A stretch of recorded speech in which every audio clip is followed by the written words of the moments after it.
కాదంటే గుర్తొచ్చేది బొబ్బట్లే కదండీ. నా చిన్నప్పుడైతే ఈ బొబ్బట్లు చేసుకోవడానికి ఎన్ని తంటాలు పడేవాళ్ళమో మేము. మా అమ్మకేమో బొబ్బట్లు వచ్చేటివి కాదు. ఇప్పుడు ఈ యూట్యూబ్‌లు ఇవన్నీ ఎక్కడున్నాయి చెప్పండి చూసి నేర్చుకోవడానికి. ఎవరైనా చెప్తే అది విని ఏదో ట్రై చేసేవాళ్ళం గానీ అసలొచ్చేది కాదు. ఉడకబెట్టేసి దాంట్లో బెల్లం వేసి దంచి 2 చపాతీలు చేసి మధ్యలో పెట్టి అటు ఇటు కాల్చేవాళ్ళం అనమాట నూనేసి. నేనేమో చపాతీ రుద్ది దాంట్లో పూర్ణం పెట్టేసి మళ్ళీ ఇంకో చపాతీ దాని మీదేసి అతికిచ్చి మా అమ్మకిచ్చేదాన్ని. మా అమ్మ కాలుస్తుండేదనమాట. ఆ కాల్చేటప్పుడు సగం అంతా బయటే ఉండేది. ఎందుకంటే కచ్చా పచ్చగా నూరుతాం కదా రోట్లో వేసి. ఇట్లా మెత్తగా రాదు కాబట్టి సగం బయటే ఉండేదనమాట.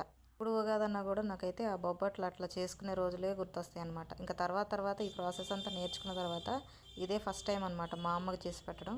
ప్రాసెస్ అంతా చాలా సేపు పట్టిద్దని చెప్పేసి నేను అసలు చేయనండి. ఇంకా అమ్మ ఉందని చెప్పేసి చేశానమాట. ఇప్పుడు భక్ష్యాలు వంటం చేతగాక బచ్చాలు అనేవాళ్ళం. ఇప్పుడు కూడా మేము అట్లనే పిలుచుకుంటా ఉంటాం. ఏం చేసామంటే బచ్చాలు చేశానని చెప్పిద్ది అనమాట మా అమ్మ.